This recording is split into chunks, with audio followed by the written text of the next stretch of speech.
Good afternoon. Hello, everyone. This may officially be the first time you ever saw somebody present while they're holding a half-masticated bagel, but I'm very hungry. It's been a busy day. So thank you all for coming. My name is Michelle Armstrong. I'm one of the school community liaisons in the district. And one of the hats that I wear is that I oversee the parent programs team, which is our parent education program in the district. And several years ago, we brought in Michael Nerney to do the adolescent brain and high-risk behavior. It was an amazing event and everybody wanted more. So when this year came around to plan again for our parent events, we decided to bring him back and then use and abuse him during the day to try to take all of his knowledge out of his brain and impart it within us. So we have him here today. He is by far an expert in the field of brain chemistry and adolescence, and I think you guys will enjoy the event. The first session was on current trends on adolescent substance abuse, which we had some administrators, guidance counselor Sykes be part of, and that was a really informative event, although slightly sobering, no pun intended, but yes, so I think you guys will enjoy this, but please welcome Michael Nerney. Thank you.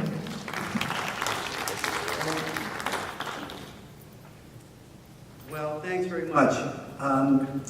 Anytime during the presentation, feel free to ask questions. This is a fascinating kind of new arena of study for a lot of brain researchers, where we're finding out the effects of stress are far beyond sleepless nights. And we're finding out, in fact, there are structural, chemical, and electrical changes in the young brain. In fact, in anyone's brain, but in the young and developing brain, there are some remarkably interesting and potentially negative changes in the brain that are as a result of chronic stress. So we're going to take a look at some of those things, talk about what some of the stresses in their lives are, and then we're going to talk about some ways we can actually help them find ways to manage or minimize their own stressors. And questions that you have, please ask as we go along. I'll talk about some resources for you, but I might as well give you one right now. A wonderful book on this topic is called Brainstorm, which is by Dan Siegel. He's an MD who specializes in meditation, mindfulness, and stress reduction. So he's a really great and interesting guy.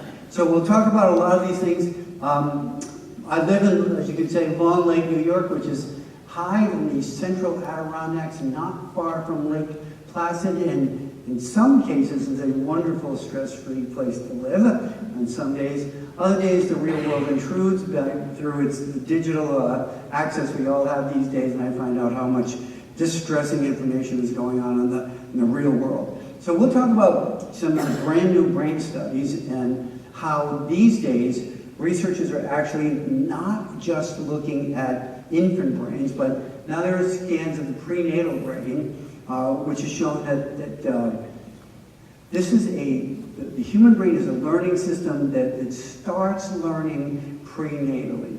So I don't know if anyone's seen the latest research of how infants' early cry, the early cry of infants mimics their mother's native language pattern. So that French babies cry unlike German babies and unlike Haitian babies, so that babies will mimic basically the cadence and the inflection of the language base that their moms are from. So French babies cry somewhat nasally, and German babies cry somewhat declaratively, And so all the whole structures, though, of language are now, they can see, evoked in babies' cries. So researchers who specialize in this can hear a baby's cry and identify the language group the mom belongs to. So we're finding out how they learn starting, before they're born, start to learn about themselves in the outside world. These are studies on, I love these studies. That's an MIT mom, a professor who works at MIT. That's her little girl, Sarah. And that study, and those instruments that are on there with all the cables going into a computer, and now they have wireless headsets that they can use on them. That's an 8-month-old named Sarah, and researchers are watching how quickly she has been able to accommodate and become fluent in emotions. So emotional competencies by 2 months of age, which is a little too little to study on easily, but by 2 months of age, babies are starting to understand the entire range of human emotions, but acquiring what we believe, and this is a belief on my part, not a scientific fact, that empathy, which I believe is the most salient human emotion, they're by 2 months of age acquiring an empathic response. And so they're studying Sarah's ability to decode emotions off facial expressions. So she's looking at 8 by 10 pictures on a computer screen with pretty good resolution, and she can read the emotional content on that face in about 1,000th of a second. So she looks at the face. Now she can't talk and is acquiring language, but at a pretty basic level yet. But nonetheless, she can look at an expression on a face and read the emotional content in 1/1000th of a second. As soon as she identifies what's going on in that face, someone smiling, for example, a set of neurons in her brain called mirror neurons fire up and tell her face to basically mimic the expression she sees on the screen. And the instant that she does that, as soon as her face rearranges itself, her brain will be flooded with the emotion that the person that she's seeing on the picture has. So when she sees someone smiling, she will smile and then in fact be flooded with the light. And we can watch now this place in her brain called the amygdala, and these particular subsets of it that register the light, we can watch them activate. So you can see visual cortex, mirror neurons, motor cortex, amygdala. Bang, 2 seconds. And so and this one I love because Sarah, she's so expressive that they don't see any hands on the pictures. They just see head and shoulder shots. But if she sees someone surprised, look at her hands. And she loves coming in because everybody's so excited when she comes in. So it's like a treat for her. And when she sees somebody who looks surprised, she goes, ah, like that, and puts her hands up. If she sees someone looks afraid, she like pushes her hands out and shrinks back a little bit. Now they do this with 8-month-old baby boys also. It takes them a little longer. It does. It takes them a little longer. But they get it. The interesting thing is that boys get fastest the emotion anger on anyone else's face. But I'm so fascinated by this because here are these little innate subsets. So not only do the boys recognize when somebody's angry, but 8-month-old boys frown when somebody's angry, and then they point. So it's like amazing to me because 8-month-old boys are like, don't make me come over there. And you're like, you're 8 months old, buddy. It's going to take you 15 minutes to get over here.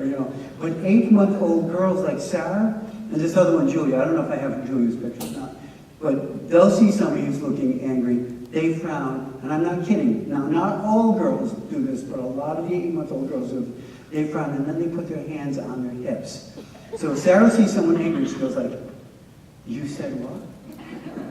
You have that cell phone out when you're supposed to be paying attention to me? So you have this remarkable, unbelievable little brain acquiring this range of emotions, but we already know, both in utero and in early infancy, can pick up and register the distress that her mom or other family members are feeling. So this isn't a wonderful, stress-free, it could be, and I'd like it to be, but in some homes, the babies are registering their mom's distress prenatally because cortisol and norepinephrine, 2 of the big stress chemicals in glucocorticoids, easily cross the placental barrier and get into the baby's brain. So we know now that stressors can happen prenatally, and then babies can pick up by tone of voice, facial expression, the stresses that their family members are enduring. So we see this fascinating new information about what's going on here. And it's just giving everyone more and more ability to figure out, well, there's Julia right there. And so not only are they doing stress, various emotional experiments with these guys, but they're watching Julia. She'll be paying attention when the researchers are having conversations, they're scripted conversations, and they can see her registering and storing about 8 to 10 words out of a 35 to 40 minute conversation.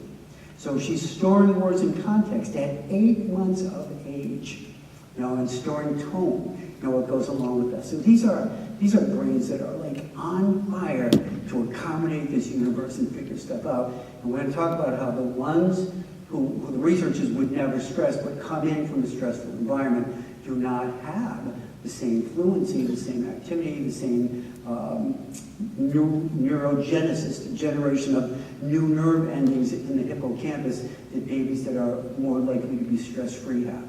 So it's an early human sort of potentially negative experience is to be overly stressed, and we're finding more and more out about that. For babies like Julia, who's in this lab and is the parent of another MIT family, I'm the child of another MIT family, they're more likely to have a 25 to 35% faster acquisition of complex language than other babies are. Because their moms, who are all part of these research projects, are taught to interact with them starting at 3 months of age, and not speaking to them like they're adults, but using past 3 months of age, you can start to move away from the musical language of infancy.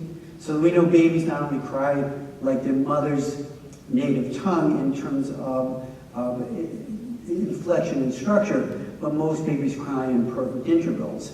So they cry, and then they cry a third up, so they go, and then a third down. And in fact, we talk to them in musical intervals when they're tiny. So we say, "Look at you, you're so big," So we change our pitch usually in thirds and fifths, as we talk to them. So it's a brain that is acquiring, this interactive musical capacity.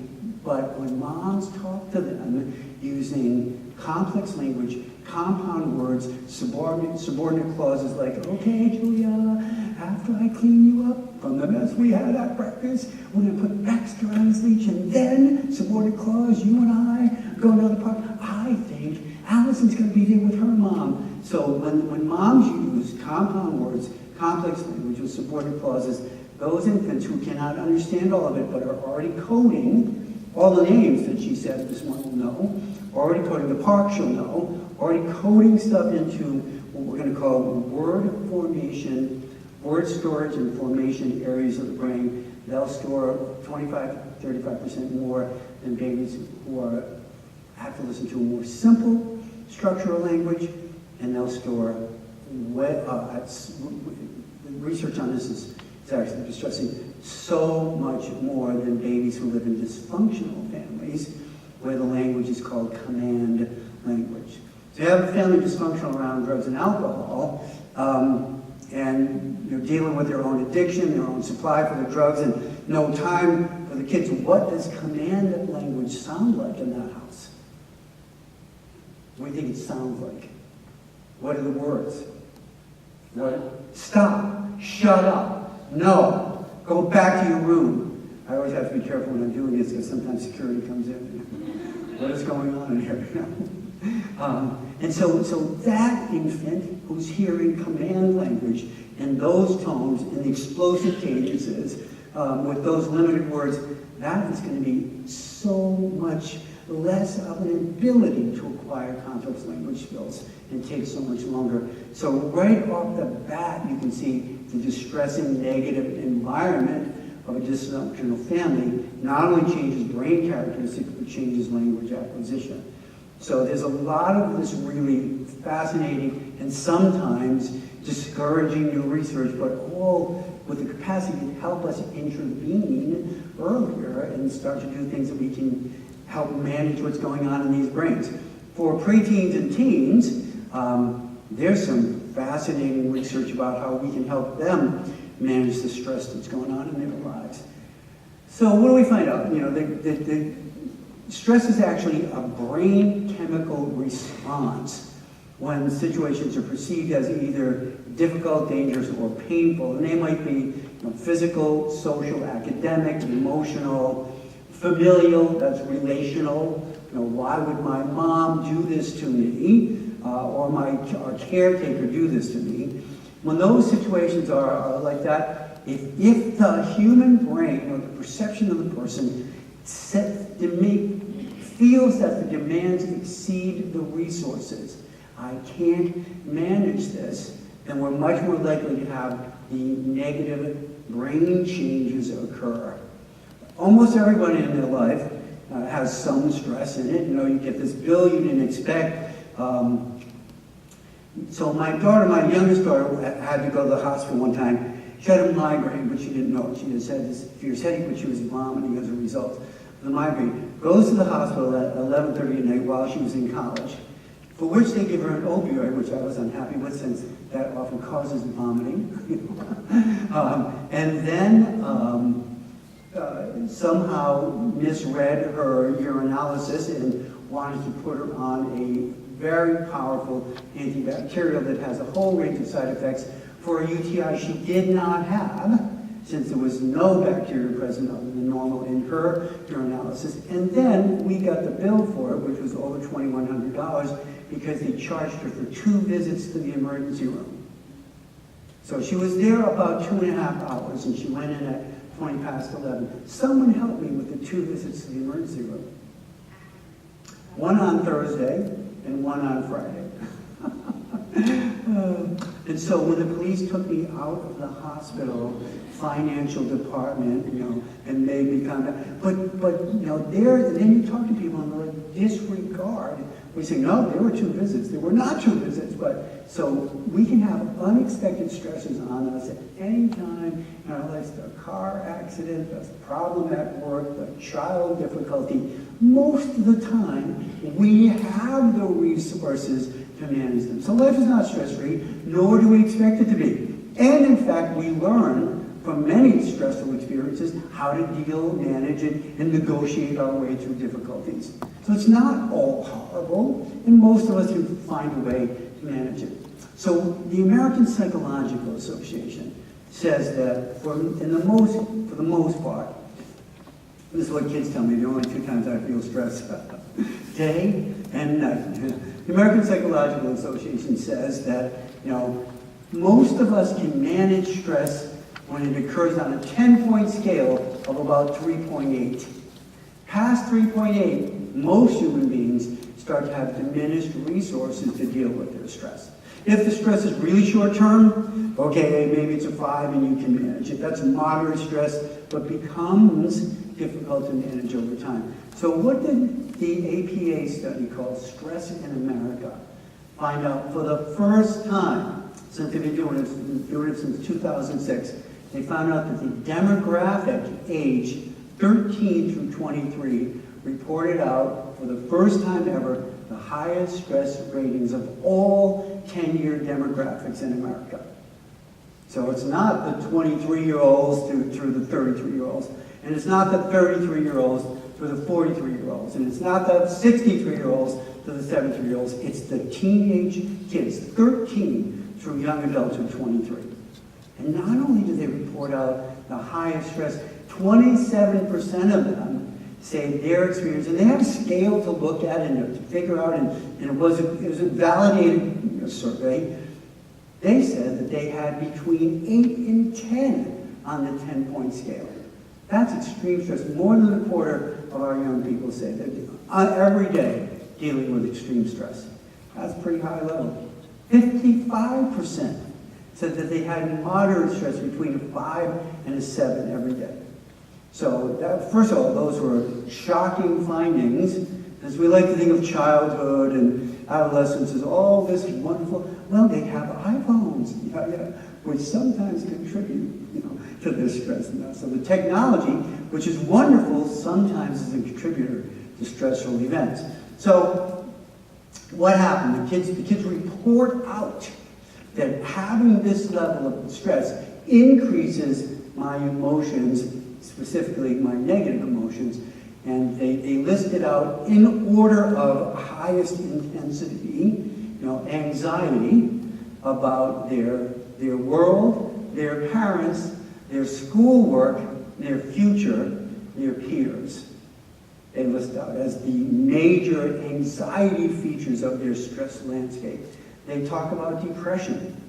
So we're seeing 47% of the kids who reported out the high moderates, 6s and 7s to the extreme stress, suffer from depression. And that means something when you're in the other side of my business, which is the drug and alcohol side. Teens who deem themselves as depressed and under stress are 2 to 3 times more likely to use drugs and alcohol in an attempt to manage that stress. So you have much higher levels, almost right off the bat, of the drug and alcohol use. Frustration with the system, their parents, the world, the unfairness of it all, and anger. You know, how this plays out, particularly around the depressive and anger aspects of those charted emotions up there, has been a shift in the age for suicidal behaviors. So look, for almost 40 years now, you know, the demographic at the highest risk for suicide ideation, attempted suicides, and completed suicides has been teenagers. But it's always been the upper range of that. 17, 18, 19, and on into 20-year-olds, some surveys counted them, some didn't. The shift this year, in the last 2 years now, since the study is over a year old, the shift this year has been downward. So now the highest level of suicide ideation, suicide attempts, and suicide completions are in the 13 through 15 and 16-year-old demographic. Now that's been a huge change. You know, and so we have concerns about what's going on, and we have real particular things to think about and our ways to help our kids. And I don't know what it would be like to be a kid these days, but I know when my daughter was in the 8th grade and had a wonderful young math teacher. The math teacher was visited by our principal, who, in an attempt to do his job, tried to convince her how important good math skills were. So important that in fact, should her students fail, that might put us in jeopardy as a failing school, and we might lose federal money. Does anybody remember those years under the Bush administration when what was the federal regulation? Oh, no child left unscarred. Do you remember that legislation? Well, this teacher's telling our kids they have to study really hard because if we're a failing school, because of me, I'll be the failing teacher and I won't get rehired. And my daughter's coming home saying, I can't flunk this test, Dad. Miss Gannon won't be back if I do. And I'm like, oh, wait a minute. See, I think somebody's getting on the wrong side of this stress triangle here. And so no one intends for this. And yet we read over and over again how Finland is leading the universe in childhood education and we're not. And who's the fault for it? Well, there's a number of participants you can blame, but one of them is the students. So kids have a ton of interest in stress, far higher than I did when I was in school or in college. In fact, the daughter who just graduated, Colleen, is the youngest of 4, and she's the first one in my entire family that graduated college in the allotted 4 years. All the rest of us thought, no, it should be 5, or maybe 5.5, an extra semester, why not, But so this is a really different dynamic for kids now. And you who work here, or in any of these schools around, are going to know about kids who want an AP class for every class, which stresses them unbelievably and is unnecessary for acceptance to even the best colleges in the country. And yet they perceive it as an absolute essential. But doing AP classes for 5 out of your 7 classes is a remarkably difficult academic stressor for you. But to convince them otherwise is unbelievably hard work. No, you have to have that. No, you don't.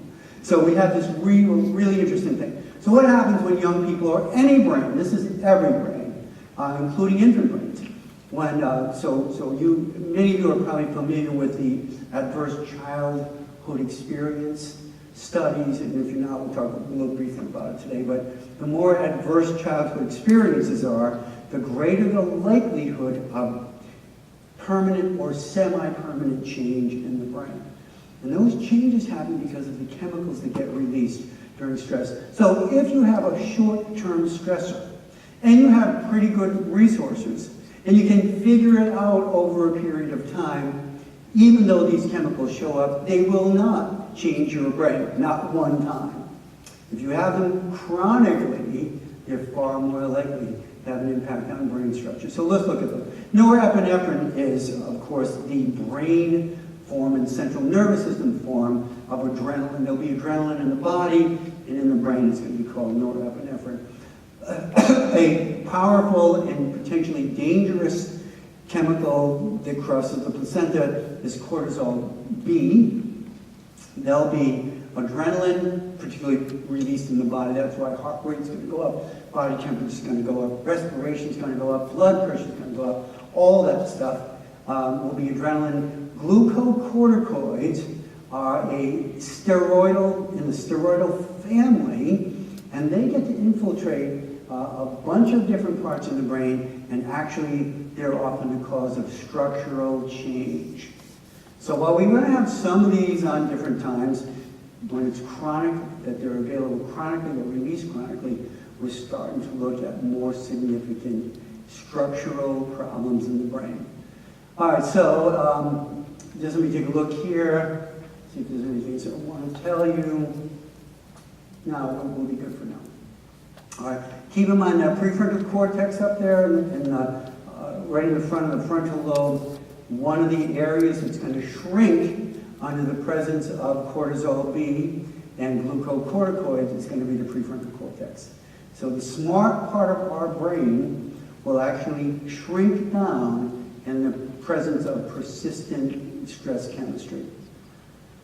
So whenever we have particularly the early adrenaline release, most human beings are going to have a two-part response. Now, even though there are three parts up there, almost universally, when something startles us, frightens us, threatens us, we're going to have the brief and abrupt freeze phenomenon. So if someone scares you, briefly after your scream of terror, you freeze, you're like, ah! And you freeze. And that happens anytime any of us have this immediate adrenaline release. It's a startle, part of our startle response. Freeze and make yourself invisible so whatever it is coming across the lawn doesn't get you. But gets the ones who ran. And so we do freeze, and that's a human thing. Fight or flight is mostly, not exclusively, a male response. So I know, remember years ago we always said, adrenaline, fight or flight. You run or you fight. Well, that was based on research done in 1938. It was done in universities. They're almost exclusively male professors and almost exclusively male subjects. So it turns out that males, are more likely, when adrenaline is released into their body, prepared either I gotta outrun this thing or I gotta fight this thing. And that is still true and still pretty accurate. It's not exclusive, but it's still pretty accurate. But that was universalized to all human beings. But in fact, women don't necessarily have the same response. And while it's pretty easy to criticize the clinical arena for not having better experimental groups, sometimes it's hard. I'm going to talk a little bit later about brain research on kids, but I'll tell you, almost all that brain research comes out of Stanford, comes out of MIT, comes out of NYU, comes out of Cornell. And almost all the adolescents who participate in the brain research are sons and daughters of the college professionals. And everybody always says, well, why don't you have really good brain research on kids from dysfunctional families? Yeah. So when you said what women usually are, the ones that are in the normal family, No, we don't. But it's an interesting and ongoing, all this is ongoing experimental stuff. And as we know, both genders have to have both hormones. And males, generally speaking, will have big T, small e, and females will have big E, small t. But there's quite the range in there. And so there's some interesting and fascinating research. We think it's two things, though. We think it's genetic coding in terms of hormones, masculinizing or feminizing, and we think it's environmental too. What do you see over and over again as the primary response from your family members? I'll show you how that plays out in a little bit, but we'll talk about that. When we talk about, you know, where was I just before you asked that question? Just why not? And so the answer is this. Well, you already know the answer. Because if MIT says we need the 16-year-olds who want to study every Thursday between 3:30 and 5:30, what's the likelihood? And as a result of bringing them in, we will give you a laptop, you know, give your kid an iPhone and give you the family laptop because we'll still want to interact with you even when he's not there. You know, tell me, how do dysfunctional families read that app? Oh, there's nothing I would rather do on Thursday afternoons and stop my drug taking and stop my drinking and bring my 16-year-old up to MIT, you know, to take part in this experiment. Why don't kids from dysfunctional family get studied? Because they're from dysfunctional families. You know, so it's really hard to get them in. So the babies, all these babies in the studies, they're adorable, you know. Jay Deed, who's a wonderful researcher in the National Institute of Mental Health, he's got a 25-year study on identical twins. But his numbers have dropped from the hundreds of pairs of identical twins down to about 80. You know, there's 25 years. You know, so they move, they get out, they don't want to come back anymore, this, that, their families break up, all this. So it's hard to get the groupings, but when you do, you find out some remarkable stuff. I want to mention tend and befriend, because while males are more likely to fight and flight, females are more likely to do what research has identified by studying women and adrenaline release. They're more likely to tend and befriend. So the males may fight by grouping up and, you know, picking up rocks and doing whatever they have to. The females are likely to protect children and protect someone who's been injured or sick or weak or old. So the first thing is like, take care of whoever needs it. The second thing when we talk about befriend is reaching out for other resources to help us protect each other, protect whoever's injured. So just think about that, because I saw this in action so many times with my two daughters and didn't recognize it for what it was, but particularly in the digital age, Colleen's getting off the bus at home, and we didn't even have cell service for the longest time because we live in a small town in the mountains, which we found wonderful. But, you know, by the time she was in 12th grade, getting off the bus and walking up the driveway, and her friend Alex texts her and says, "I can't believe it. Brian just broke up with me by texting me," you know, and that is the end of homework, you know, because she's in, and now she has to text Sierra and say, "You have to come over. You have to go and get Alex because that Brian broke up with him. You didn't have the guts to come over and tell her. He did by texting," you know. And so, like, so now there's 9 girls, you know, who are all coming to my house, and they're all going to go get Alex and bring it back. Where they're going to get ice cream on the way. And they're going to get this. And they're going to get that. We get this entire night of. And I'm like, "Did you have a social studies project?" "Dad, social studies doesn't count in the face of this impending disaster." Which in fact is true, you know, and which I am all for. So you won't see, even though the early research says it's all fight or flight, it is not all fight or flight. It's really interesting in different things. But basically, even when you're tending and befriending, your heart rate will go up. Because all the girls are like, "He did," and then boom, heart rate goes up, respiration goes up, body temperature goes up, blood pressure increases. If it happens to you, of course, there's a higher level of responsiveness, but we know now that people, for example, in studies on trauma in the human brain, and trauma basically is acute stress disorder. We know that if you firsthand experience it, you have the highest response. If you witness it, you have a high response. And now we know that some televised traumatic events are not as equally traumatic as having seen it firsthand, but nonetheless create trauma. So even though we want the news, when they showed people jumping off the 2 World Trade Center, you know, over and over again, it ended up being traumatizing and remarkably stressful for the entire tri-state area, and not just for the relatives of people who died or who were on the street nearby when that happened. So that we can have vicarious trauma and vicarious stress are both possible. The highest incident happens when you're the closest to it. So you want to have these things, and hypervigilance may be short-term or long-term, you know. And so if you're frightened by someone, if you've been assaulted by someone, if you have the mean teacher coming into study hall, you know, so if you are recognized someone as posing a threat, whether they present that threat to you each time, you will be hypervigilant around them.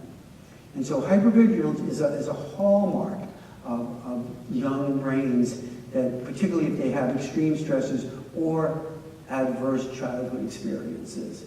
And you can't turn that brain off.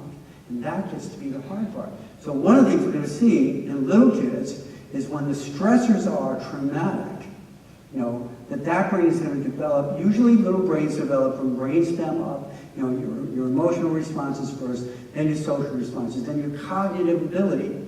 When little kids' brains are stuck in hyperarousal and hypervigilance, there's far less cortical and cerebral activity. And so they grow, in fact, into kids with less cognitive and academic ability, which will create another stressor for them coming up.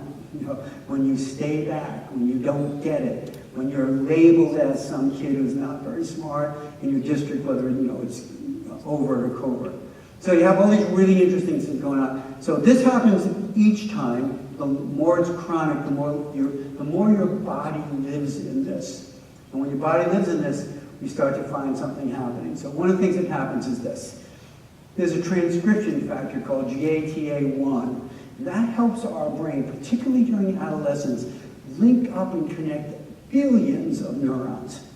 So one of the greatest things about every brain is that every time we learn something new, we actually we generate some little nerve ending, it runs out and makes connections with a bunch of others. Young brains, there's no brain like a 12 or 13-year-old brain for connecting up gazillions of things, and that lasts 10 years. Now, if you're 17, your brain is still in the midst of twice as much gray matter as old brains. And that gray matter is connecting stuff up all over the place. And it's fascinating. And sometimes we think like, oh my God, you know, grown-ups have about 110 billion cells of gray matter, but kids' brains have like 200 billion cells of gray matter. And sometimes we think like, well, they must be so smart, they can come to the right conclusion all the time. That's not necessarily true. With 200 billion cells of gray matter, there's far more local connections to establish and check with before you come to a conclusion. The older we get, the fewer cells there are, and the better white matter connections there are. So gray matter is going to give you the idea, white matter is going to transport it, or help with transportation. And life experience gives us a head start. So at the University of Pennsylvania, these are like remarkable studies. I love these studies. So they put 16-year-olds on an imaging device and 35-year-olds on an imaging device. And they read something called choice point. So choice point happens. I ask you a question. Do you want this for dessert or that? As soon as your brain considers it, starts making the choice. A bunch of cells will fire, you know, sequentially or synchronously, and we'll call that choice point. So your brain will decide long before you're actually consciously aware of it, and you'll say, rice pudding, you know. So it's great, so we can measure it. They ask kids and grown-ups the same sets of questions and see who comes to choice point first. I'm not kidding about these questions. One question is it a good idea to set your hair on fire? So that's the actual question. All the grown-up brains are like, no. All of the kid brains are like, hey, how much of your hair? You know, the whole thing, just a little, you know. And a really interesting question that's a stressor for kids, and you'll get this coming up. A really interesting question for kids is that we don't have is, are my peers setting their hair on fire? So for kids, stressors are often, are my peers taking this high-risk behavior, doing this dumb thing, getting drunk, getting in sexual activity? And grown-up brains, we don't disregard peers, but they're way, way down on the intensity level. You know, so my friend Todd, who lives up the hill from me, is having an end-of-summer party. Now, he didn't do this, but what if he emailed me saying, I'm having an end of the summer party, and he did that part, but he didn't do this part, like, and let's make it a set your hair on fire party, I want to email him back, I'm not going. If he emails me, like, Mike, everybody's coming, I don't care. If I'm 16, I care. At my age, I don't care. And if he emails me, come on, Mike, you don't have that much to lose. I'm still not going. So our brains are far, we have less stressors from our peer group than kids' brains do. But don't see those as just some social event. Those are brain chemistry sets that make them possibly at risk because too much stress chemistry stops the growth of synaptic connections in the prefrontal cortex. This transcription factor has to occur to get nerve cells to link up. It stops occurring. So you need those connections to progress academically and cognitively. Glucocorticoids, those compounds I talked about, well, in the hippocampus in our brain does memory, it does motivation, it does social behaviors. It's so interesting. In the last group, we were talking about some of the new drugs, and based on our time limits, we only have enough time to talk about some aspects. But we talked about the opioids, and we talked about the risks they provide. What we didn't get to talk about was how hard it is to get into recovery and maintain that recovery. And the relapse rate is so hard, when you're trying to get over heroin or Oxycontin or Vicodin. And one of the reasons for that is right here, not the glucocorticoids, but the hippocampus. So look, the hippocampus helps us with memory, motivation, and the acquisition of social behaviors. What are we asking people in recovery to do? Acquire new social behaviors. How hard is that when the part of your brain responsible for it is not capable of doing it? So what do the stressors, particularly glucocorticoids, do to the hippocampus? They diminish the actual volume of the hippocampus, and they diminish the production of neurogenesis, creating and building new neural pathways that help with memory, motivation, and the acquisition of social behaviors. So this is not stress is not like a social context. It's a neurobiological context also. So let me see. All right, let me just see what's coming up next. All right, before I go on, so far, any of these brain compounds, brain structures, or anything like that, does anybody have a question that needs clarification about anything that I've said so far? Or has this been so remarkably clear? Well, but it does make sense, doesn't it? Yeah. All right, so look, what do we have? So we have kids whose brains get jammed up. Two things happen. They can't think of new stuff. How do I think my way out of the problem? And the second thing that kids have, we all have, this is perseverating thoughts. So is there anybody in this room who has a big presentation the next day? Or a really big test or something? And if you did, you said to yourself, I'm going to bed early tonight. I'm going to bed at 10 o'clock because I'm going to get 9 hours of sleep because I want to be on top of this test tomorrow. So if anybody in this room, on top of my presentation to the executive committee or anything, if you've done that, and you say, I'm going to go to bed early and get a full night's sleep, I'm going to be on top of that, how many of you have had the stress of that upcoming presentation foil your plans? So you're lying in bed and your brain's cycling around, you're like, okay, it's going to happen all this stuff, and I need to put that away, because I can now get 8.5 hours of sleep and still be pretty sharp. Your brain says, well, I don't think so, but I'm going to think about this a little more. And if you're a high school kid, now I'm going to think about the test or the presentation. I want to think about, why did Brittany say that about me in the cafeteria? You're like, I would like you to shut up now, because now I only have 8 hours. Your brain is, that's what you think. So at 7 hours, you're saying, I have a field hockey stick in the closet, and I'm not afraid to get that out, and you will go to sleep. So if you've ever had that brain thing going on, not only is it a stress response, in teenage brains, it actually happens 40% more often during any time than in adult brains. So teen brains are already more likely have what we call cycling, their brain just won't shut down. Sleep is going to have an impact on stress responsiveness, and stress itself is going to cause perseverating thoughts. Can't get off this topic, can't start thinking about my test, can't put that away while I'm studying, can't solve the problem. So you have this really brain thing going on. Has an impact on sleep, which we just talked about, on appetite. So here's a really interesting thing. When we talk to kids about what do you do to manage stress, unfortunately, a good percent of them, almost 50%, say, well, cough medicine, alcohol, weed, a bunch of other things to manage my high, moderate to extreme stress. Well, the kids talk about other things too, like eating junk food. I'm not hungry for real food, but I'm hungry for the comfort foods.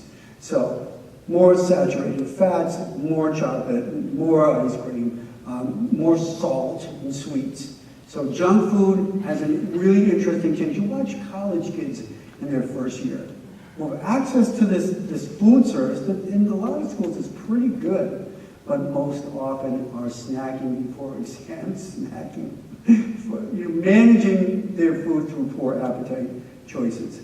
Much more frustration, as the kids talk about, negative emotional responses, anxiety, depression, frustration, anger, and behaviors that often impact on relationships, on being successful in cooperating with others. A lot of kids will flee the scene. Now, I tell you what, let me back up one. Boys more than girls are more likely to just go into the avoidance mode. I will not go to that class. My response as a freshman chemistry student to actually an abusive professor, who was abusive not only to me, but to everybody, was to no longer go to chemistry class. Because isn't that the way you solve everything?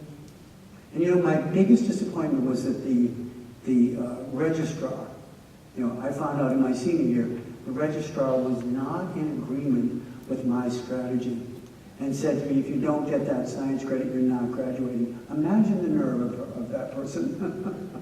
So I just didn't go. So I got to withdraw and fail it or something in it, because that was my choice. So we have more often kids withdraw. I'm not coming. I'm skipping school. I'm not going to that class. I'm using I'm going to be on my phone. I'm going to be playing, Doom, or Auto Theft 18 or whatever it is, Grand Auto Theft, and I'm not going to participate. More often than that's what boys do more often. Not exclusively, but more often girls cry. And we are not, in fact, talking about, listen, crying turns out to be an exceptionally helpful mechanism in many cases for pain relief and stress relief. So in a study, in a book called The Chemistry of Tears, this author, William Frey, talks about how, and don't hold me to that, I'm guessing at his name, I think that's what his name is. This guy talks about how we change in the beneficial aspect of crying, male and female genders change in the beneficial aspect of that at about 13 years of age. So up to about 13 years of age, or between 11 and 13. So I have 2 boys, 2 girls. And I noticed, because I had the 2 boys first actually, that my boys, once I had my daughter, and everybody's like, oh, be prepared for tears when she doesn't get her way. Yeah, every time my boys didn't get their way when they were little, they cried about it. Every time. And I remember saying to my son Matt, who was like 7 and wanted this transformer thing in KB Toys, which used to exist years ago, and I said, you can't have it. You already have one like it. He's like sobbing on the floor, and I picked him up saying, everybody in this mall is looking at you cry. He's like, yes, Dad, but if you would buy this toy for me, I would stop crying, and everyone would stop looking. So, of course, it was my fault. And I was wondering what law school he would be going to at a later time. So boys and girls cry with almost the same frequency up until age 11. And all of us as humans, when we cry, and this isn't on screen because I just thought of it now, but we make a chemical. Okay, and so when we cry, you all know that there's like a big set of compounds that we make, endorphins. Well, there's a tiny subset of the endorphins. And those tiny subsets of the endorphins are actually little opioid compounds that show up as a chemical in our tears and are released in our brains. And I'll think of the name of those pretty soon. and those chemicals actually give us, when we cry, those are opioid-like compounds, smaller than the endorphin set, that help us manage physical, social, and emotional pain. So what does that tell us about crying? It's a good thing. And it turns out boys and girls make about equal amounts of that chemical until they're around 11. And these chemicals are called enkephalins. And at about 11, girls continue to produce a good amount of enkephalins both internally and externally as a byproduct of tears. And boys drop off dramatically. And you can see this if you have sons. So my son Matt, I have two, Josh and Matt. But Matt was closer in age to his sister, so he used to torture her, of course, in the household. So after dinner, he would start on Michaela and say, one more time, we had to one morning in my house, one more time, and you're going up to your room. And he would do it, 20 minutes later, and I would say, that's it, you're up to your room, and he would start crying, you never sent me to my room, you never sent her, and all this stuff, And I remember the day, he was like 12 years, 2 months, and he did this, and I gave him one, and he did it again, and I said, okay, now you're up in your room. It wasn't every night, but it was like once a week. So now you're up in your room for the rest of the night. He's like, really, Dad? Do you think that bothers me to go to my room? You know what, Dad? I like my room. You know why I like it? Because you're not there. That's why I like my room. And he's like walking across the floor like, so, oh, you think I'm going to cry about this? Because I'm a man. And my wife and I are laughing like who is this guy? And that wasn't like a surge of strength and character. That was a change in the way his brain dealt with pain. Crying no longer gave him the things. And so like I'm home with Colleen, my college daughter who just graduated, and Camille, and they've chosen on some vacation to watch this cheesy movie that we all know, the nice people die in it. And so my wife gets like the box of Kleenex before the movie starts. And Colleen gets the bag of M&Ms, and I don't get anything, But they cry way more. It's not that men don't cry. We cry with a different level of intensity, duration, and frequency. So I'll cry if it's really sad, I cry. But for the men in here, just look up here for a minute because you cry like men cry, which is like my eyes will well up with tears. But men, if you would do this, if you go like this, you can flick them right down onto the couch cushions like that, and then say, oh, I feel so much better. So for girls, it isn't that girls are criers, it's that crying for girls has more emotional benefit than it does for boys. So the boys don't come, and sometimes the girls don't show up, and the girls cry. Sometimes the boys cry, It's just more often. And a change in your behavior, in your interaction with others, so you get that wonderful kind of snarky attitude, that goes along with this name tag here. Hello, I am snarky. And so you get that. Kids will catastrophize, so you don't get an A on this math test. I might as well not apply to college, because my entire life is done. Why get a driver's license, If you can't do math, you can't survive on 6, 7, whatever it is out there. So this one event has now going to roll over and destroy my entire life. But those are not made up teenage, hysteria. That's 2 to 4 times more powerful emotional intensity infusing an often remarkably common outcome of extreme stress. And stress is chronic and repetitive. So they're not choices, and a ton of negative self-talk. I don't deserve this. If I were better, negative self-talk is a feature of human beings. But under stress, kids who aren't generally prone to negative self-talk will start to evidence it more often. So what are the things that can be promotional of stress? Well, outside forces like academic, the classes, the homework, the papers. And you guys, I've come here before. I have to say how much I like your school system. But I'll tell you, that we are seeing in some cases so much stress based on homework overload. So kids are on a sports team, they're in dance, they're in theater, they're in a ukulele club. They want to have a life, and instead each class is producing an hour and a half. And if they're AP classes, there might be more homework than that. And so what are we going to find out later on today in this very talk? We're going to find out how remarkably important sleep is and how helpful it is in the management of stress chemistry in the brain. And yet I will tell you, when you have this level of homework, this level of sports, this normal adolescent brain, the relationships that are developing, that even though we know kids need 8.5 to 10.5 hours of sleep per night, most of them are getting 6.5 to 7 hours of sleep per night. And so that's not, in fact, healthy for this young and developing brain. So you get the competition, you get all that, and then you have Jack Black, of course. Is it the parents and parental expectations? Is it the conflicts within the household? The conflicts between siblings? Is it the conflict between mom and dad, dad and the son? All of those. There's always some element of conflict that you have to work through in families. How often does it happen? And how do people role model the management of it? Because we know that kids from families with a lot of drug and alcohol problem often learn the solution to family conflict or any kind of conflict is drink it under or take drugs to manage it. Neither of those will help with the stress chemistry. And changes, divorce, a new child, a move, another job, something that changes in that family.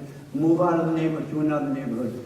Peers, best friends forever, romantic relationships, social groups, teams. Look, I was a coach. I love sports. I wrestled in college, and then I did it for 10 years later.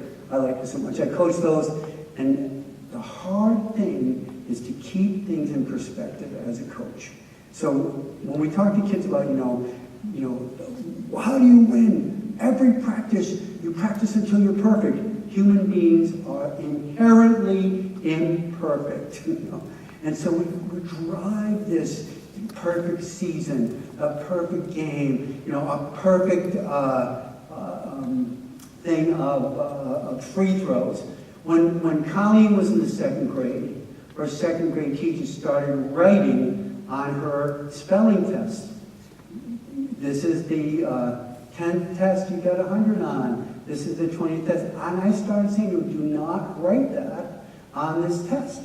Because the spelling test started to have far more importance and significance, to everyone. And so finally, I'm not kidding about this, finally she got one wrong. And the teacher was like, celebratory, hey, she finally got one wrong. And it turns out the teacher misread the answer. But I didn't want to even, my wife wanted to go like, that was just wrong. And I'm like, we're taking it as wrong because I want this done.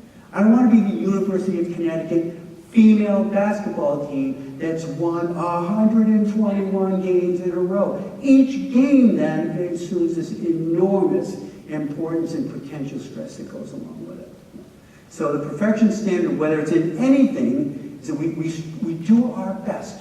We practice, we put the time in, we put the repetition in, we give it our full intensity when we're there. But we don't talk about the perfect season and the perfect game. Not unless you like to generate another level of stressors, for your young athletes. When kids go to college, listen, you have smart kids. They're going to graduate. If they're in the top 25% of their graduating class, they're going to do well at college.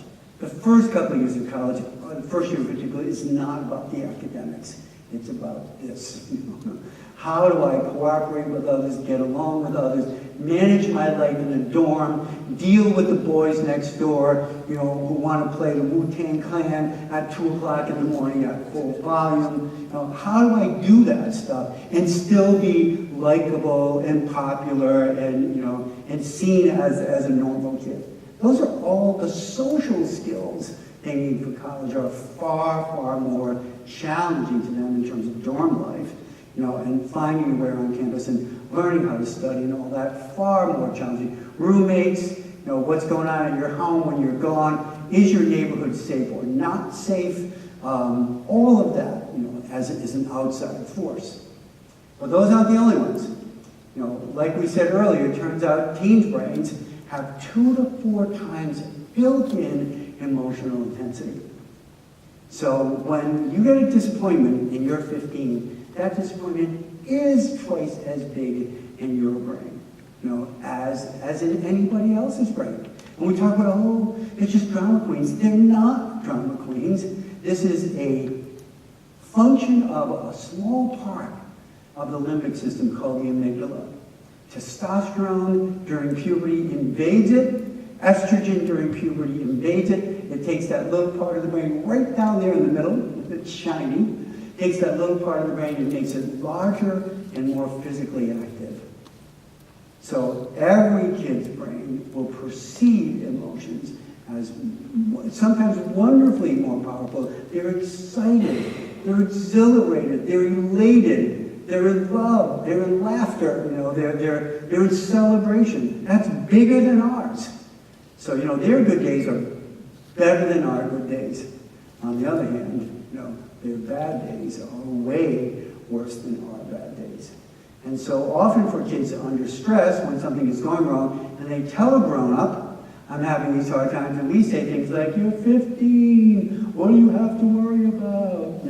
I'll tell you what, how about this, Dad? 2 to 4 times more powerful emotions, which is why at this moment I hate you more than anyone, because you don't get it, So that this brain is often, answered with cliches, you're young, be happy, or worse, what I hear parents do all of the time. You think you have trouble now? Wait until you can't make the car payments. And your sister, has to go to rehab, like your Aunt Vicky has to, Wait, if you think your life is bad now, wait, it will get so much worse, as you grow up. So why would we do this to them? Why would we talk like that? Well, because we don't get it. 2 to 4 times more powerful emotions. Here's a really interesting thing about this brain. So this is, I love this research image down here on the lower right. Those are called brain bows. And brain bows are our ability to look at neural pathways as they're lighting up, as they're firing, as they're activating. And some of them are fascinating enough. So we can look at a brain and in real time, without seeing the subject, we can watch them have a patch put over their right eye, and you'll see the left visual cortex stops working. Zoom, it's gone. And then you can show them a color chart in front of them, their left eye. You can watch information go from their left optic nerve right down the brain, cross over and invert, and locate, because it's a color chart, and in the 4th level of the visual cortex. You can watch it happen. And if it's a female brain, you'll know because there's more receptors for the red spectrum in the female brain. So males with good color vision see 39 shades of red, but females with good color vision see 57 shades of red. So no one knows why these things are true, but keep in mind that if you're humans and you can't explain something, most often we make up a story to explain it. If you have your MD or your PhD, of which I have neither, you can call your story a theory. And if it gets printed, published, people actually begin to believe it's true. But what would be a story about why female brains need more color perception in the red spectrum? You make up anyone you like, we don't care, because you can't prove it, But basically the story is the hunter-gatherer story. So if these berries are this color red and it turns out they're toxic, this visual system better recognize that, but this is tart, but this is sweet, but this is good for the, it doesn't rot, So it's probably something like that. Either that, or it's about the shoe warehouse, where that's a different kind of survival thing. Well, I can tell you, my oldest daughter one time, when she was on a college break, and we were at the mall, And she was showing me lip gloss in TJ Maxx, and she's saying, what about this one, Dad? I'm like, that is just as beautiful, I believe, on you as all the other 28 you've shown me so far. She's like, no, Dad, this has a hint of cranberry, and that would be in your brain, honey, you know, but not in mine. So we have these fascinating things these brainbows show us. One of the things they show us is that teen brains, starting again about 13, there'll be a flood of built-in activity in sites that we call self-reflective observational feedback loops, but people in the field like me shortcut that to AA sites. And AA stands for appearance attractiveness. So what does that mean? Well, we all have that appearance attractiveness part of our brain. And it means before we go out, before we do anything, we check ourselves in the mirror. The older you get, unfortunately, the fewer of those you have. So I look in the mirror, I'm not kidding, like 30 seconds a day, and I'm done. And I, you know, it's kind of sad to me because I was saying to my wife, you know, I'm getting older, and this and that, and you know, but now I'm so mature, I don't care so much what people think of the way I look. Yeah, that's a nice delusional story for myself. The sadder reality is I have so few receptor sites up there now, I can't care how much about how I look. For kids, there's 5 times as many sites of activity around how I look. So a stressor for teens that we do not have at the same level of intensity is how do I think I look? Some of those sites are part of the prefrontal cortex. And how do I feel about how I look? Some of those sites are in the limbic system. So if you're between 13 and about 25, you have this relentless both concern, pride, and stressor about how do I look. So let me tell you this part based on your research on bullying, on targeting. We now know that chronic stress has all these deleterious outcomes. The chronic stress of targeting, somebody will be targeted out by their size, their weight, their development, their lack of development, someone's perception of their attractiveness or not. And that not only will happen in the hallways and on the buses, but now 24/7 online. That has a higher level of chemical change as a distressor than some of the other things we're talking about. So inside our brains, a little place called Area 25. Area 25 helps us all with the regulation of the internal chemicals, neurotransmitters that we need.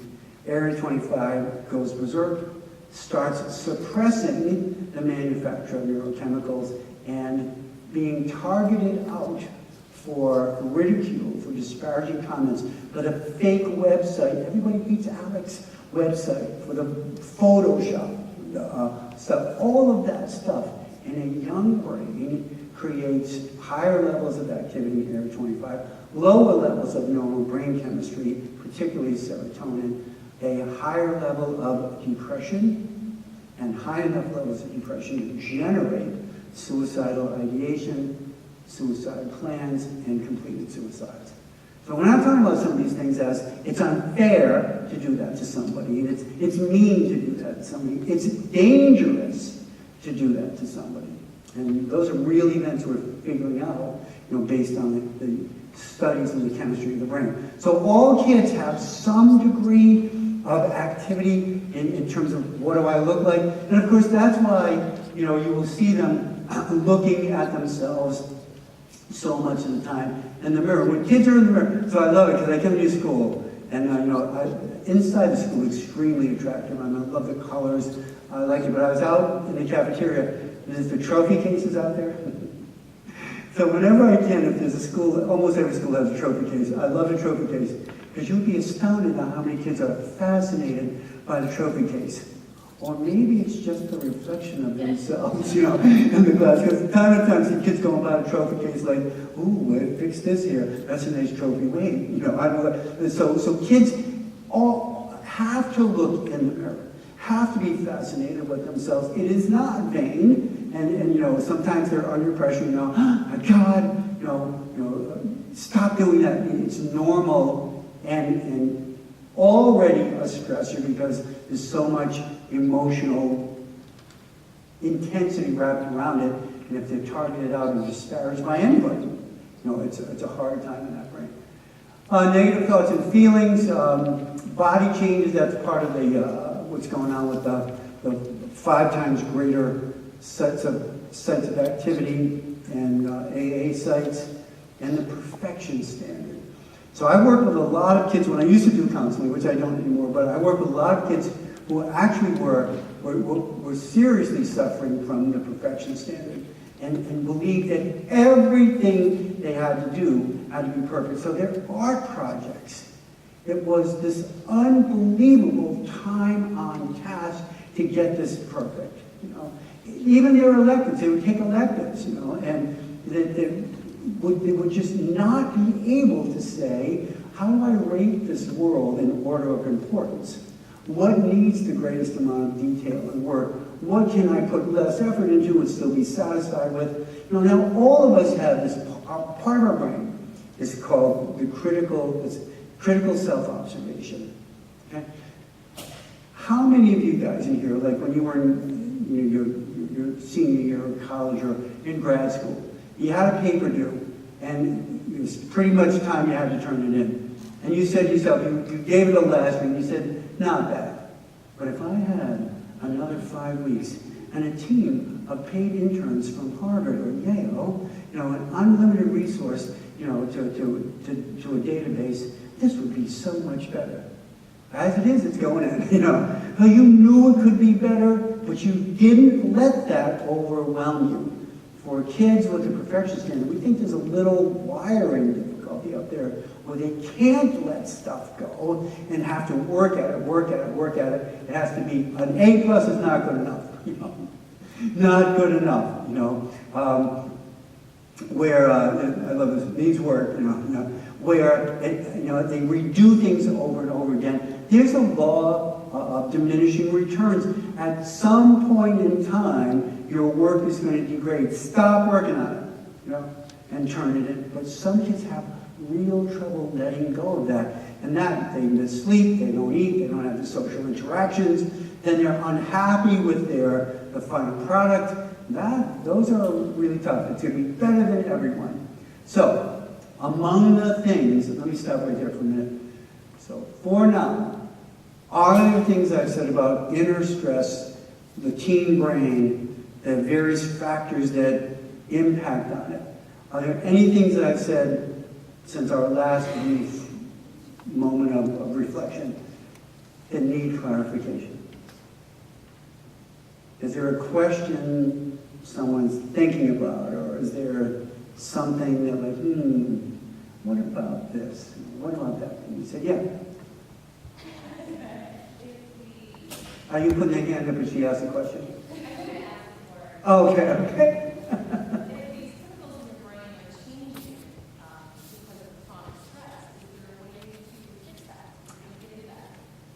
That is a remarkably good question. Yeah, and here's what's the best news about that. So I'll come back up on that very shortly. Any other questions besides the paid endorsement I have to move forward? I'll give you the money after to keep us on track. Anybody else have a question like, okay, you said this, but I'm not sure what it means, or you said this, and is this the implication? No? Great. So, oh yeah. Go ahead. This is my you have said that the level of project is how do I think about my look, Yeah. and then what would be the other part of the brain? The limbic system. Okay, so down low in the brain, underneath the cerebrum, there's this place in the midbrain called the limbic, L-I-M-B-I-C. And that little amygdala, that crazy emotional generating force, that's there. There's a bunch of other things there too. But that's the home of emotions, basically. Okay, that's a great question. Okay, so look, about a year and a half ago, the Time magazine, they didn't have that. Time magazine came out with a great article that their researchers have done on stress, the impact of stress on human beings. Now, some of it you've heard reported out here. But more interestingly, oh yeah, here it is. 415 studies in the last 4 years on stress and some of the ways that human beings can manage stress beyond Xanax, and so one of the really interesting things about this mindful revolution is I'm going to talk to you about mindfulness meditation. One of the wonderful things about the study is that we do not all have to go to the Himalayas. We don't all have to go to Tibet. We don't all have to ensconce ourselves in a hut somewhere in the foothills for 15 years and learn how to control our minds and our thoughts. And in fact, in very short periods of time, with repeated practice, human beings can have remarkable capacity to diminish the intensity of some of the stuff that's happening within their own brain. So that's what we're going to talk about coming up, okay? We're going to talk a little bit about first things first in a minute, because one of the things we know that's critical for health and success is a brain that is not overly stressed. And one of the things that's critically important for that is, sleep, eat, and succeed. So look, when kids go to college, when your kids go to college, tell them to learn how to take naps. Because learn how to take naps is like unbelievably helpful when you're a college student. And if you can't learn how to take naps, then that means you have to learn how to make your room dark, and take the nap. Take them anytime you can. Why do kids, when our daughter would come home from college, all of them did this. They'd come home from college and they would get up like each day at about the crack of noon, and then begin to participate in the family activities. They're trying to catch up on the sleep. So it's really, really hard time. So 8.5 to 10.5 hours. Let me do this fast here. In the human brain, based on genetics, there are what we're going to call long sleepers and short sleepers, okay? So long sleepers need 9, these are grown-ups, they need 9+ hours a night. Short sleepers genetically need less, they need 7 hours of sleep a night. So are there people in this room who can sleep for 7 hours a night, wake up by yourself, and wake up feeling refreshed and moderately pleasant? Is there anybody here who can do that? Yeah, I can. So are there any long sleepers, meaning if you don't get 9 hours, you don't wake. You don't have to put your hand up so aggressively, okay? I know you didn't get enough sleep last night. But if you don't get 9 hours, you don't feel rested. You don't feel refreshed. You feel like you get dragged out of deep sleep. And it's hard. Though neither one is the right amount of sleep. It's what's right for you, and there's people in the middle. For kids, genetic short sleeper kids need 8.5 hours. Genetic long sleepers need 10.5 hours. How many for girls? What are you getting for sleep a night? Your average. 6.5? About the same. And we don't have any genetic 6.5 hour sleepers in the adolescent population. So for most kids, they're not getting enough sleep. We start school too early, we give them too much to do, we don't recognize the recycling of their own brains. Up until 11 years of age, kids have this on-off sleep capacity. So if you have a third grader, and you're up sitting in the dark room with him, it's like 8:45, and he's settling down, and you're like, so tomorrow, tell me about tomorrow again. Oh yeah, don't forget, Mom, you have to give me your lunch because we're going on a field trip, and we're going to the orchard, and he's gone. And at 6:20 in the morning, that same brain wakes up and says, and I should bring a raincoat because we're going to go, even if it's like this remarkable little brain. But how many of you guys have gone to sleep like a decent time, 10:30, 11 o'clock, and yet your brain replays events of the day over and over again, and you start thinking about this game, you start thinking about this practice, you start thinking about this song you like, and you're like, shut up, but your brain won't do it. So many schools now start their high schools at 9 o'clock. What time do you guys start? Oh yeah, that's really good for that brain. And we don't do that, we don't do it based on education, we do it based on transportation. We have to have 2 buses, we need to send a bus out twice, and so We don't want to pick the little kids up, who, by the way, are dressed and ready at 10 minutes to 7. Is it time yet? Not for 2 more hours, honey. You know, and then we're dragging your older sisters and brothers down the stairs, you know, and out to the bus. So it's actually backwards. And some of it came out of our agrarian, you know, past, where we would want the little kids, we want to be going early, because if mom and dad were both working either industrial or farm work for both of them, then the older brother who went to school early would be home early waiting for the young one to get off the bus, or the older sister. That's great in some ways for family. It is not great for this brain. So how can we help them get more sleep? Well, there's a lot of ways. Catch up, no electronics in the room. So if you can have an app, some apps start to darken the blue screen even before it goes to sleep. You can get an app, because the blue screen, if you finish your work and then fall asleep, you know, your screen will hibernate over time, but long before it does, the blue screen will start to, and the blue TV on the TV, or that sort of gray-white blue light on your TV, that will interfere with the production of a compound called melatonin. Melatonin is a prerequisite for other brain chemicals. And if you don't get enough sleep, you don't get enough of that. So we want the room dark. We want any night lights. I do not want your cell phone on the nightstand next to you, because when one of your idiot friends sends you a text at 2:30 in the morning, it's, even if you don't get up, you know, the noise, there'll be an audio alert, and there'll be a flash of light on that screen. Turn it over, turn it off, get it out of your room, do something with it. All right, so the foods to eat, you know, proteins, ions, and omega-3s, and minimize caffeine anytime from 2 o'clock on in the afternoon. And caffeine is in hundreds of products, so you have to be careful what you do with that. And let's go to this here. All right, so the studies on mindfulness meditation, and I've attended a number of workshops, including the one with Dan Siegel, the Brainstorm author, that looks at not just the old meditative practices, which are wonderful, you know, out of Eastern philosophy, but the new brain science, where we actually look in the brains of people while they're practicing focused breathing, while they're practicing grounding, one of the many techniques, and one aspect of which I'll talk about, while they're practicing progressive muscle relaxation. Looks into the brains of people before they start, in the middle of doing it, and as they finish, and sees these measurable, remarkable changes. And I came through this one time, you know, when you're on a flight, you know, and the turbulence is used, all of a sudden I was start practicing progressive muscle relaxation. No, you're not, you know, because your grip on the arm rest, you know, is not going to relax no matter how often you tell it to when the plane drops 32 feet, you know, and shudders sideways. So you have to, we can help kids acquire these skills. And you can do it by training in any number of your classrooms, and even by now, schools across the country are having second grade start the day with 2 minutes of focused breathing. 2 minutes.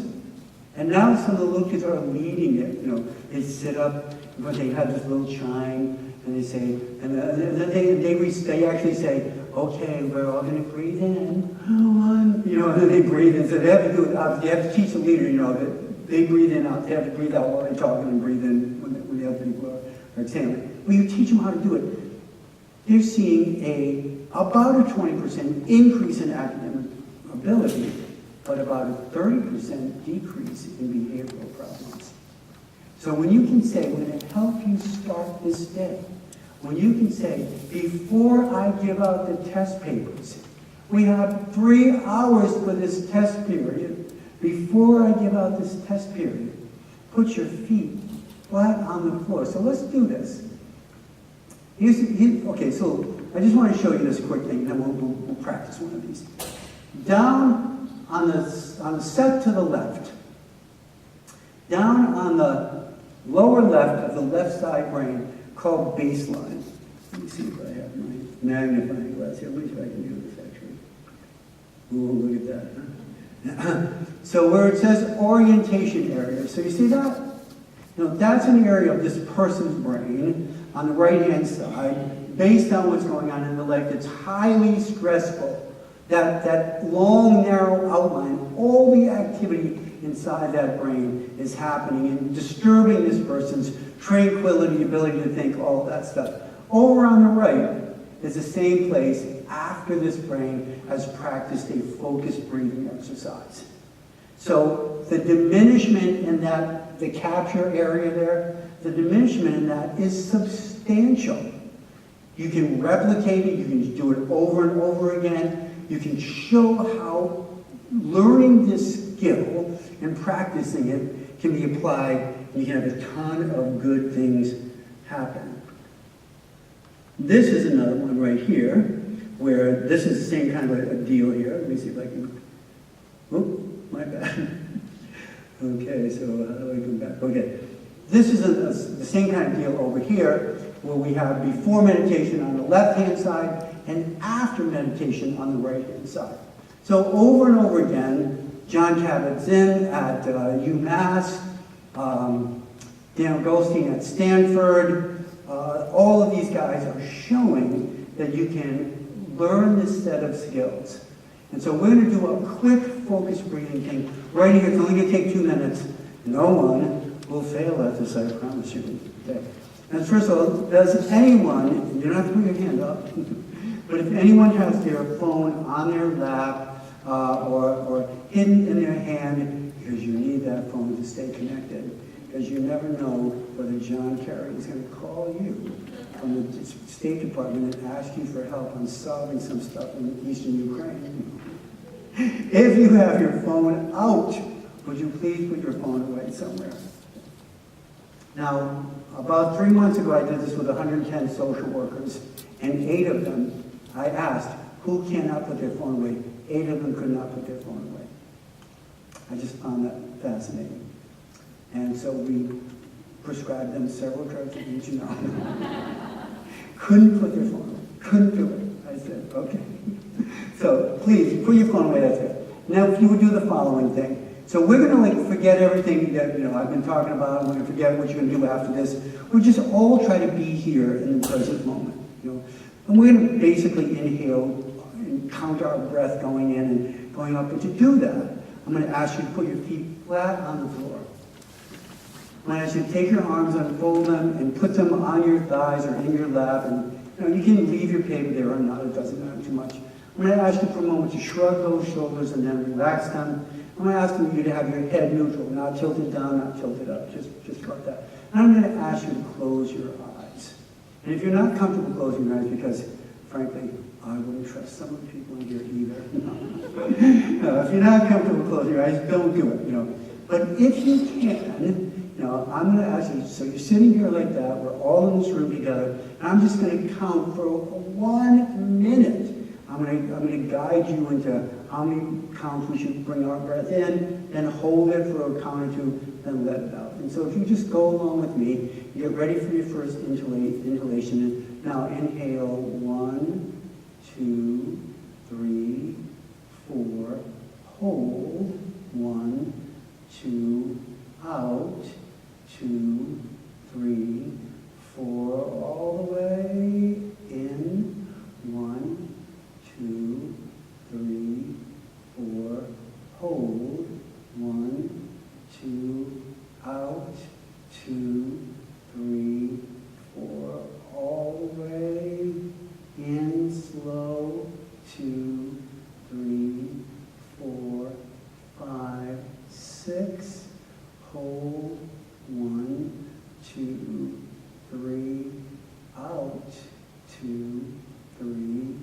4, 5, 6, push it in, 2, 3, 4, 5, 6, hold, 2, 3, 4, 5, out, 2, 3, 4, 5, 6, in, 2, 3, 4, 5, 6, 7, 8, hold, 2, 3, 4, out, 2, 3, 4, 5,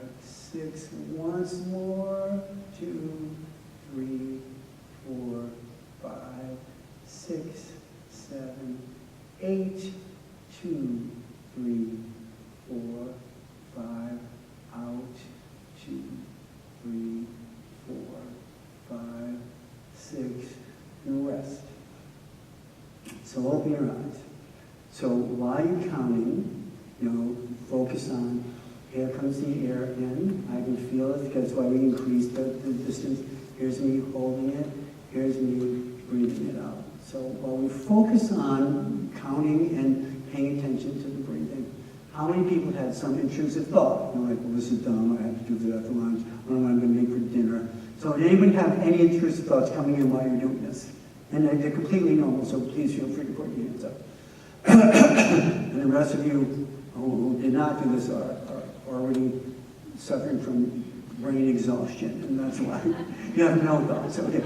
So if you are doing it and some thought runs into your head, one of the things that is good about meditation is, in order to make you stress-free, the rule is you don't worry about intrusive thoughts. So you don't say, I'm breathing, now I'm thinking about my homework, how stupid am I can't even do this exercise, because I'm so dumb I can't even focus my breathing. So that is not a stress reduction exercise, the way you would be doing it, but a stress-inducing exercise. So intrusive thoughts are normal. They come in and say, yeah, go away, I'm going to practice breathing. If you start this with kids and you do 2 to 3 minutes, either at the beginning of the day or the beginning of test, or for coaches before a game, it remarkably turns down all the other areas of the brain that are competing with what is my goal for this test. To have access to cognitive information, to use problem solving, to free my cortex up, to allow myself during some answers to daydream. I can't get this. I'll do 1 minute of focused breathing, and when you do that and put everything on hold for a moment, your brain will often unconsciously find the solution to the problem. So if we can help kids acquire, like before I start school, and I'd like to do it as a group, because then the adults will be leading it and demonstrating that we believe in it, which all the science shows this is true. So that's one thing you can show kids. You can show them that in your classroom. 2 minutes. Now, I know sometimes you only get 42 minutes in your class, it's a killer either way too, but you waste that too anyway, in getting people to sit down and get the materials out and do this stuff, all right? So let's look at another quick one. Oh, okay, yeah. You know the straight thoughts. So why don't I do the whole thing so you can see the straight thoughts going to be here. Now, this is sometimes harder for kids, although you guys have less risk for the difficulty. I'm in some pretty disorganized communities sometimes, where poverty, where gangs, where deprivation is common. And so I have to think hard about how I'm going to do this, because where I live, in the Central Adirondacks, is just gorgeous. We have this breeze that comes up our yard and across our deck every night. It's like you guarantee this, so no matter how bad your days, you go sit out there and get this breeze coming across, I hear the birds in my woodlot, I kayak, and my wife and I both kayak. We have rivers, we have lakes, we have everything up there. So when I want to find and visualize my favorite place, that is pretty easy for me, because I got a lot of them. There are kids I've worked with in communities who have never been to a place they felt was calm, epitomized calm and serene. They've never been there. So what picture have you seen? What TV program have you seen? But for you guys, most of you have been somewhere. You've been on one of your lakes. You've been on the river. You've been driven down to the ocean somewhere. You've been on a mountaintop. You've been in a beautiful field lying on your back at night with the Milky Way radiating out above you and shooting stars going across the clear, dark sky. If you've had any of those experiences, for another one moment, I'm going to ask you to call those up in a moment. I'm going to ask you to close your eyes. And now I'm going to have to pick my experience as an example. But I want you to sort of semi-ignore what I'm saying and pick your own experience. But the key to it is not just to close your eyes and call it up into your visual imaging system. The key to it is, what does it feel like tactilely? So is there a breeze? Do you feel the breeze blowing across your skin? Is it moving your hair slightly? Can you feel it across your arms? Is the sun out? Is it a bright day with depths of green that are remarkable. Can you feel the sun, heating up, through your shirt or whatever jacket you're wearing, What does it sound like, Is there a smell in the air, the pines, the spruces, Even the taste. People come to the Adirondacks and say the air tastes different, Well, it doesn't have contaminants in it. So let's do that. So if you would, hands on your laps or your thighs, feet on the floor. Shrug your shoulders once, release them, set your head neutral, close your eyes.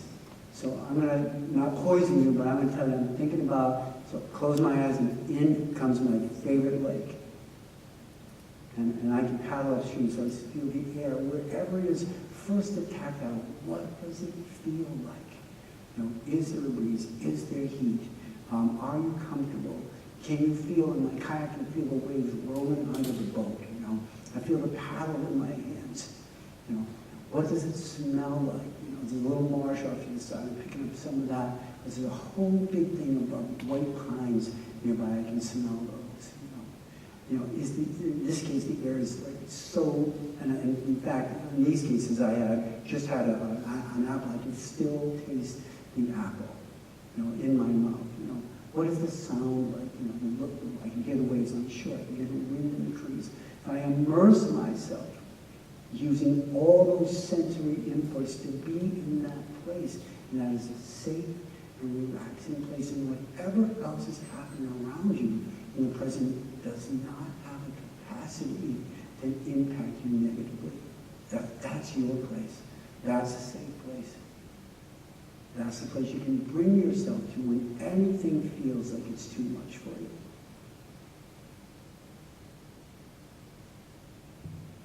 All right, so open up your eyes. Okay, if you have stray thoughts, and stray thoughts have a hard time getting into that kind of sensory experience, but if you have them, you just say, okay, you're a stray thought, go back where you came from. I'll talk to you later. You do not get upset about it. You do not beat yourself up about it. Even when I'm on the beach, I have to think about my sister. You don't beat yourself up about it. So for kids, even now, I fly a lot, and so I'm flying out to Penn State to be with the college kids one year in a plane where everybody has a window seat because it's a small prop plane and there's a center aisle and one seat on each side. And we're flying, and we're in this terrible set of thunderstorms, and it's a young pilot who is sharing way too much information with us. Like, the tower says some of the wind gusts are 55, and I don't think I can land this thing, and that kind of a wind. Well, thanks, for that, And we're going to go around a couple of times because we're a little low on fuel. We put extra people on, so we didn't put as many, much fuel as we usually do. See, I don't need that information. I already don't like this plane turning sideways and dropping and shuddering. And so I tell you, one of my first times at learning this whole stuff was to put myself in my kayak. And on Lake Champlain, where we have 5-foot rollers, and feel the same thing. When the plane would tip, it was like the roller running. And what do you use? You use your hips to control your boat. Feet on the feet pedals, your knees on the brace, and your hips to control the boat.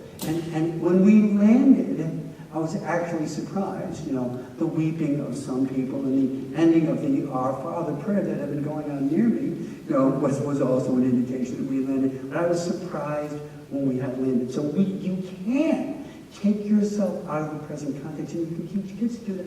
We have 7 second graders doing it. And then they draw the picture of where the place they were in. And now I'm going to get you out of here after this one thing. You all do this. We're not going to actually do this. I'm going to just talk briefly about it. For kids who can't have sleep at night, you're talking with kids and they're like, I just can't go to sleep at night. You say, why? And they're like, I don't know. I'm trying to sleep and then I recognize my hands, your hands are on your pillow clenched, or your jaw is clenched. Those are stressors showing you your life is going crazy and it's playing out in all your muscle groups. So if you're sleeping like this and you wake up in the morning with your hand clenched, we want you to practice progressive muscle relaxation. How does it work? In the dark room, you lie on your back. Okay. Now, let's do a quick thing on this, okay? Because this is a little harder than it sounds. Because we don't know that we can isolate every single muscle group, but you can. Well, let's just do this for the beginning. So your feet are flat on the floor, you're relaxed. And I'm going to ask you to relax your feet. The way I'm going to ask you to do it is by first, with your feet only. First, crunch your toes down towards the sole of your foot. And hold it there for 1, 2, 3, 4. Release them. Now leave them neutral. Now arch your toes up against the top of your shoe. Arch them up. Then release them. So you have to do this. So you can't just like tighten your toe. You have to do both sides. So we're going to do now, we're going to do the ankle next. Because your ankle is going to actually arch back towards your shin. And you're going to hold that, and that's going to do your ankle and your heel.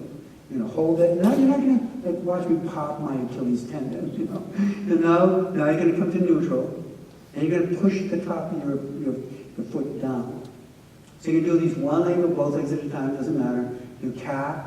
And everybody can pretty much do their quads. You know, that's what you just tighten up your thigh, but your hamstrings are harder. So where you are, you're going to put your feet flat on the floor. You're going to draw your heel back, push down, and like try to pull yourself forward with your foot, and that actually tightens up your hamstring. On your bed, you just push your heels down into the bed. It's really hard to do your hamstring. Everybody does their quads, but they don't do the hamstring. For kids, it's going to be funny now because you're saying tighten up your pelvis, which they can do. And you're going to say tighten up your glutes, and they're going, oh, my butt muscles. And you're like, yes, those would be your butt muscles, you know. Where some of you have much of your brain residing, you know. So you're going to tighten up your butt muscles, and you're going to release them, you know. Then you're going to work on your stomach, then your back. Your back is harder, you know. Your chest, your shoulders are harder, all the way up until you make the frown face, you know, and then relax it. If you do that twice, here's the brain on the left of a kid who can't get to sleep. There's the brain of the kid on the right who's gone through 2 cycles of progressive muscle relaxation. So this is extremely doable for kids to learn and acquire, and it has marked success at reducing. Now, one way we're going to reduce stress is get rid of some of the things that don't count. You're in a class that's killing you, don't take that class. You're hanging out with some friend who's toxic, drop that friend. You know, your parents are in conflict, you don't have to sit in on it. You know, go out. You know, so are there stressors you can eliminate? Absolutely. When you can't eliminate them, are there ways you can acquire a skill set to help you manage those stressors and change your brain's release of chemistry and activity level? Here's 3 of them right now. Anybody can learn them. In 2 weeks of practice, you acquire about 70% proficiency. If you practice longer, you get better and better at it. So if you work with kids, you have an opportunity to interact with them, and they're telling you how stressed out they are, here are 3 things. You can find these. I'm going to skip ahead a little bit, okay? We have time. You can find these. Find these on places like Stress Teens Training Institute, Mindfulness-Based Stress Reduction for Teens, Focused Adolescent Services, all of those things. Even YouTube has a clip from Science Nation on teens and stress. And it talks about much of the things that we talked about today in ways that they've been demonstrated as successful. Does that make sense? Well, unfortunately, our time is at an end. That's right. Am I right about that? Yeah, okay. But I'm going to hang out a little bit, so if anybody has follow-on questions or clarifications, come on down to the front and see me. And thanks again, Maggie and Michelle, for inviting me over.